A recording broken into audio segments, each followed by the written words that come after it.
And I remember going in, and the counsellor, we were 10 minutes in, and he put his hand up and he says, I can't help you, son.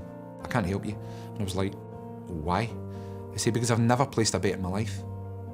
I was like, all right, okay. He says, there's a place for people like you. I was like, all right, where's that? He said, Gamblers Anonymous. And I was like, no way. Nah. I says, that, I'm not going in there. I'm not as bad as that.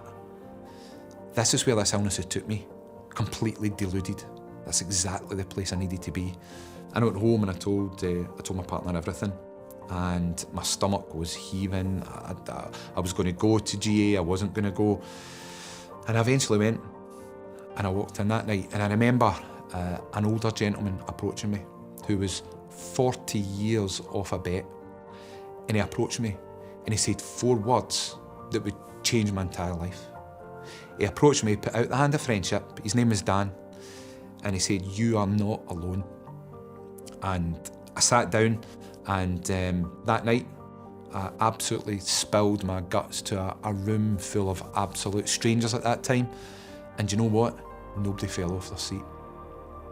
And on top of that, nobody judged me. And it was deemed then that I was you've got a gambling problem, son. By definition, you're a compulsive gambler.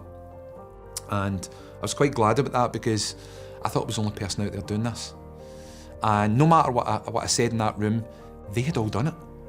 I never told them anything that would shock them or they would fall off their seat. And very, very quickly I got into the GA programme and into the 12-step recovery programme, and my life changed really, really quickly. I wasn't financially well off quickly, but up here I started to be rewired in a different way. And this is where I am today. Now that was quite that was a while ago, and I still go to Gamblers Anonymous today. But I don't go today to stay off gambling. I go to clear my head. So whatever's happened to me during the week, I can go there and I can talk about it. And it's a bit like, well, when you take the rubbish out at the weekend, you don't bring it back in the house.